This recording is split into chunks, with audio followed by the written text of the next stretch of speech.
Right, guys, Monday Night Golf Show questions and answers. And posted the question this morning in the hope that we'd only get a couple, so we could just blitz through quickly, pop out for lunch, have a nice picnic, fly some drones. Oh my God, It'd be great. I've And then all of a sudden, boom. Loads of questions. So we're going to try and smash through as many as we can. There's two of us, so we're going to set 10-minute time limit rather than 10-minute timer. You got 10-minute timer. Timer on. I'll do it on this. Yeah, you want. Okay. Right. So 10-minute timer. Stopwatch starts now. Adam Finch, have you got your PSI irons yet? No, apparently they're arriving this week, but the stalk is running late. Adam Trotter, do the Tour Pros use the exact same balls we can buy in the pro shops, or do they use a slightly different kind? As far as I'm aware, they use the same balls. I don't think they use X-outs or late balls. That's the only thing I don't think they use. I think they use the same. They might have small adjustments to some of them because they, I remember always Tiger. You're not really be able to buy Tiger's golf ball. Yeah, I think back in the day. I think that was when Nike were very much in the experimental stages. Right. I'm pretty sure pretty much everyone has. They the might same sometimes ball. play with the prototype, but it still has to be authorised by the governing bodies. I'm going to like all the ones that. Well, Pete, I am. I'm doing it from my personal page. Yeah. I'm doing it from my inner enclosure. Dan Tundleham, what's your best tip for junior golfers, and what should they focus most on? See, I love this. So I would say, where's my timer gone? Oh, you got a bonus 2 minutes here, guys. Dropped at 20 seconds. This is terrible, this watch, isn't it? Junior golfer. So I've got a little daughter who's 18 months. I've been getting her into putting already, and the interaction with golf balls, and just what am I doing here? Sorry. What are you doing? I don't quite know. Have you used a stopwatch before? Why is the other hand going? Putting, chipping, interaction with golf balls, fun games, that's the thing that you want to get junior golfers into. Also, I watched a documentary, which I'm not sure if I told you about, recently on Netflix. It's called The Short Game. Have you seen it? No. Absolutely amazing. It's a documentary film that follows the lives of 7 and 8-year-olds who are playing in the World Golf Championship, Junior Golf Championship. In, where are they playing at now? Pinehurst. Amazing. Really good. There's a kid on there called Alan Kornikova. He's Alan Kornikova's brother. Right, okay. And he is phenomenal. Awesome. There's another, I'm trying to think of everyone's name now. Alan Kornikova stood out to me the most because of his name. There was a young girl who did amazing. Honestly, go and watch it. It's called The Short Game, Netflix. I don't know if you can get it anywhere else, but it is class. Awesome. I can't believe I've not seen it before. Alan Hutchinson. If you were looking at changing irons from S55 for something forged, what would you look for? That's pretty. PSI is probably top of my list if it ever kind of comes. Andre Frosch, are you doing anything special before a tournament? Are you using Google Earth or something to make your game plan? Not personally, no. I think the only problem is with stuff like Google Earth. You've no real concept of how far things are on like such a flat map, and there's no real kind of idea of undulations on the course. I love going on Google Earth and checking the image. I like looking at the course. Yeah, I like looking at the course. No reason, but actually to plan your game from that is not the easiest. Well, not an easy thing to do at all. You need to go play it really. Yeah, but it is fun. Philippe Aslansis.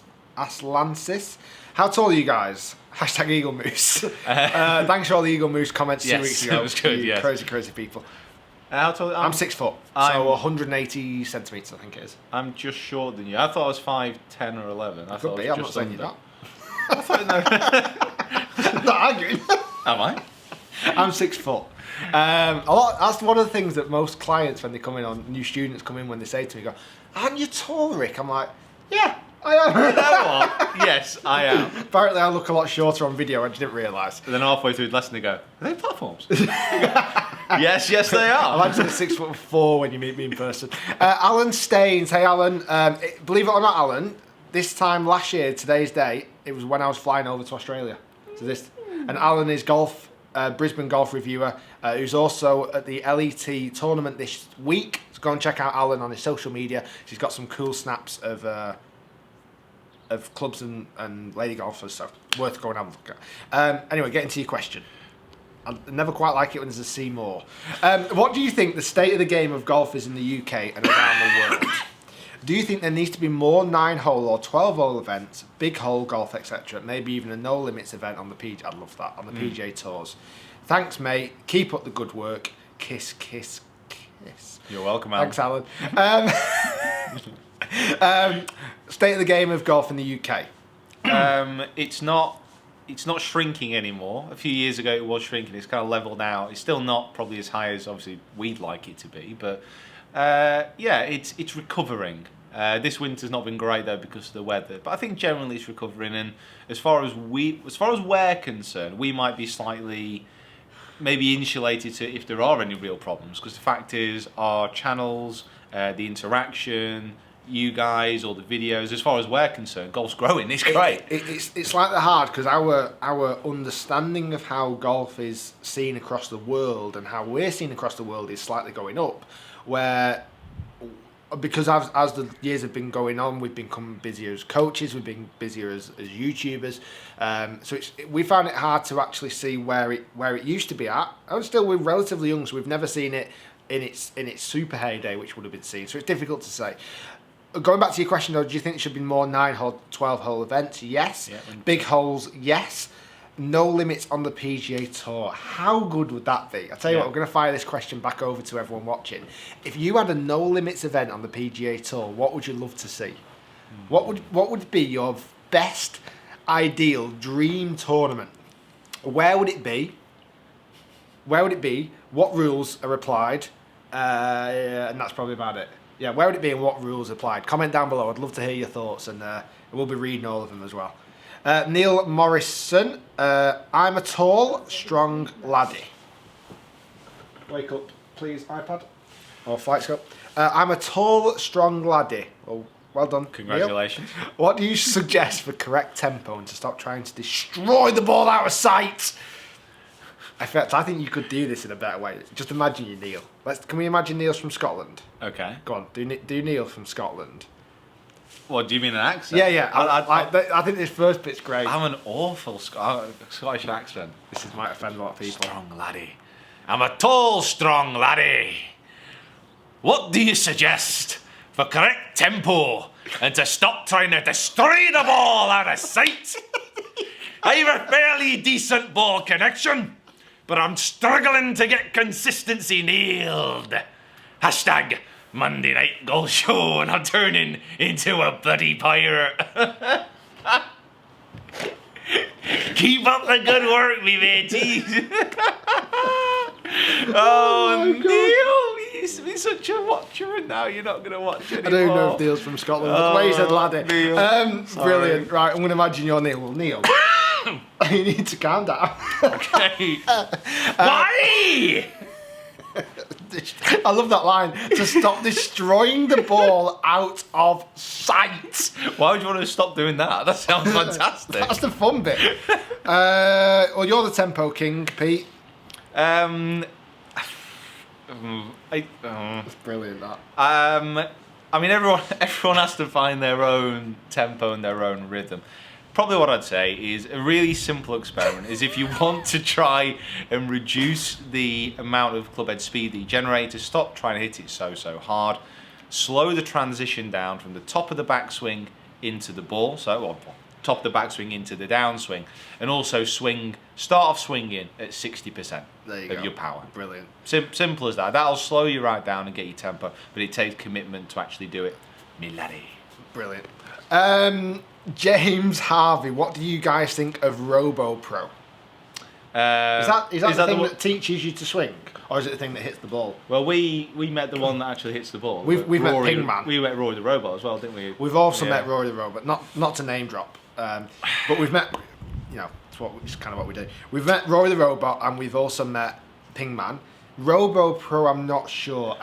The only thing I think of Robo Pro is the robot that actually makes you hold the golf club, swings it for you, and you have to kind of get the feel. It's just like a muscle memory type of thing. I think we see that when we're teaching a student, when we hold the golf club and help them feel the movement, but really that's not as productive as actually doing the movement particularly. So something like that Robo Pro, for it to be any practical use, you just have to have so many swings in it, like swing after swing after swing after swing after swing after swing, and then hope that when you actually pick a club up, it's kind of making the moves that you want to move. But again, it's kind of... But even then, even if it gives you the perfect moves, which, by the way, what is the perfect moves? Yeah, it's putting you into positions which it classifies as the technically perfect position. So, but it can't then guarantee that you're going to strike the ball well. Because I see loads of golfers who have technically fantastic golf swings but struggle to strike it, and some other golfers that you think, oh my goodness me, that is a golf swing in its own right,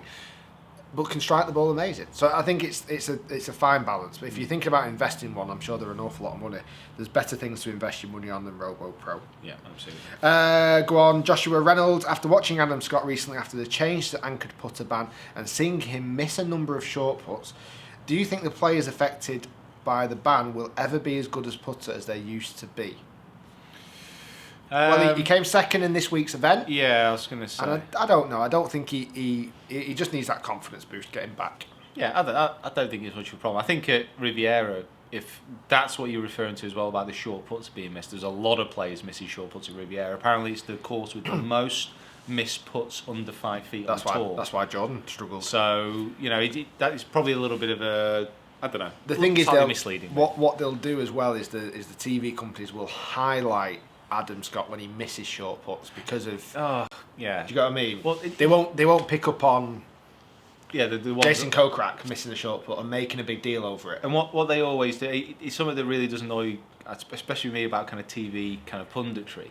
Is let's say, I don't know. Well, Tiger was famous for it. Tiger could have 16 holes of fantastic ball striking, block a tee shot on the 17th, and they go, look at that massive dip that he has in his downswing. Yeah. That's the obvious reason why he's he has missed it every this single shot. time. And then, so whenever he would miss a shot, they'd bring that up as the reason. Or it really, that kind of stuff annoys. The thing is with the commentators is that they were generally ex-players, and their feel to what they used to do or their knowledge of the golf swing isn't as switched on as professional coaches.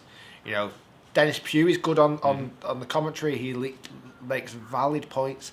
Yet Nick Faldo makes some really random points. He's a bit of a random chap in here, though, really. 10 minutes is done. Turns off, but 10 minutes is done. But we'll carry on.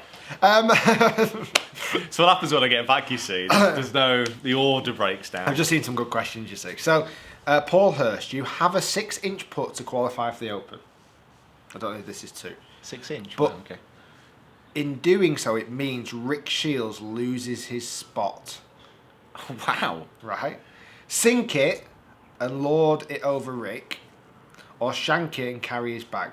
What a silly question. That's Obviously, he's going to miss it. If you have a 6 foot to qualify for the Open, but you do so, it means Rick Shields loses his spot. So basically, you're going to hole it to knock me out. Of course he is. Yes. I probably would try and hole it. But I'd understand wink wink if he missed. Oh, I get you. If I missed, I'd be like, I get you. For you, buddy. I get you. I really wanted to carry your bag and watch you shoot 1995. Yeah. So, thanks, Paul. Not the other way around. Could it only be this way? Andy Evans, will you and Rick have any coaching on your swings from another pro, or each other, or DIY? I hope he's called Andy Evans, by the way. That'd be amazing. That'd be incredible. Sorry, Andy Evans. Sorry about that. Andy Evans, I get even the most talking about punditry on TV, I've got no chance of it. It would be amazing. Let's be honest. It's just practice. You'll get better at it. Just spend a year commentating on the Asian tour. Let's be honest, I've spent nearly 2 years doing the Monday Night Golf Show. I'd like to think that I'd be getting better by now. And Andy Evans, come on. Will you and Rick have any coaching on your swing from another pro, or each other, or DIY? I've got some things lined up with some short game coaches, certainly putting coaches. Lee Sullivan, which I'm going to hook up with and do some putting stuff with. Regarding swings, we're pretty switched on with what our swings are doing. Yeah. And I don't think they're going to change enormously between now and the Open anyway. It's more just fine-tuning and then just getting amazing at short game. Yeah, I think with one thing which is interesting with all the Quest for the Open stuff that we're doing now, people seem to think that we're more players than we are actually what we are, which is coaches Yes. at the end of the day. So we know, you know, we know where we are. We like to think that we've got a pretty good knowledge of kind of what's happening within the goal swing. So I think it's valuable every now and again to get a second maybe opinion on a few things if you're a little bit kind of blinking in what you're doing. But generally swing-wise, I think we're pretty much switched on, I think. Cool. One Cool, more. man. Yeah, no, one more. Zoolander pose. Cool. This Monday Night Golf Show question and answers were brought to you by Zoolander 2. When are you going to do a What's in the Bag? Well, I've done one only at the start of this year. It's changed an awful lot since, but I've done one. I did one in Jan. I'll do Pete's one got soon. one coming I'll soon, do I'm one sure. soon, yeah. So that was George Mabbott's. George, go and check out on my channel. I started it almost. I think it was the first video I did this year, 2016. Go on, pick one more. We'll do one more. We'll do one more. Let's fly this drone again. Let's have a little bit of a search. Oh my god, there's oh my god, guys. I know this. You never read my questions. Right, okay, that kind of stands out. Carry so on, carry on. We'll do that. Carry on. No, don't. Okay. So who was it? So Lee Lee Jones. Jones. You never read my questions, or never mind. Maybe next time. You're a terrible person. But here goes. Ha. Do you think there should be an event where the holes are, say, a foot wide? Oh, Lee, you've already answered this one. Sorry. Holes are a Carry foot on. wide, but would make viewing a real spectacle. Picture the scene: players holding second shots for victory. Yes, it would be a good idea. We can only apologise. We've got to your question after we've already answered it. But yes, that would be a good idea. So It might get cut out, but so you got. try again next time. Got one more question. Random pick. Go. Robert David. Did you read the same one? Yeah. Robert David Land. Rob. Dandelion and Burdock or Tizer? Now, I am very much on the Dandelion and Burdock team here. See, I hate both. Oh, wow. Yeah. Hate both? Hate I mean, not both. even like an No. average dislike, No, an actual hatred. I used to be a huge fan of Dandelion and Burdock. I can imagine, guys, if you're watching the States, you'll have no idea what Dandelion and Burdock is. If you want to know what Tizer is, ask Neil Morrison. Was it Neil Morrison before? What was his name? Neil Morrison. He'll know what Tizer is. Oh, yeah. That's strong, laddie. That's why he's strong. So, yeah, Tizer is it's a Scottish fizzy pop drink, which is the colour of rust. And it kind of has that It taste goes about it. in looking like rust and comes out looking even more like rust. So it's a pretty potent chemical concoction, and Dandelion and Burdock is, I don't know what, it's almost Dandelion. Dr. Pepper kind of taste-ish. It's just not nice. It's- I don't even like Dr. Pepper though. It is a random kind of drink, but I quite like it. It's something you used to have as a kid quite a lot, Dandelion and Burdock. Yeah, I remember I used to play five-side football. Awkward Big helicopter. chopper, that, isn't it? Why are you looking? That's a big chopper. Not the first time you said that. You won't get this in the Sky Studio. You certainly wouldn't. Yeah, I remember you used to finish five-side football. I used to have a Dandelion and Burdock, or weirdly a shandy. Shandy? How old were I you? was like 13? 10. It might be like a non-alcoholic shandy, or it might have had alcohol. Oh, one of those non-alcoholic shandies. Get me to sleep. Right, guys, thanks for watching the Q&A here at Quest Golf Studio, Monday Night Golf Show. Myself, Rick Shields, Peter Finch. Do subscribe to Quest Golf channel by clicking the big button down there. It's free to do, and we love it when you do. It gives us a nice little warm feeling inside. It's like a little hug. And it every also massively gives us a huge hug when you subscribe to Pete's channel and my channel, which you can again do by clicking the links down below. Thanks for watching, guys. We're going to jump over to do more content. I'm not sure what, but that's pretty much wraps up the Monday Night Golf Show. I'm going to get the drone out now and give it another flight. I didn't show it. Oh, don't worry. I'll show a clip of the drone. We've got some cool stuff going on. We've got plenty of it. Yes, stay tuned and we'll see you next time.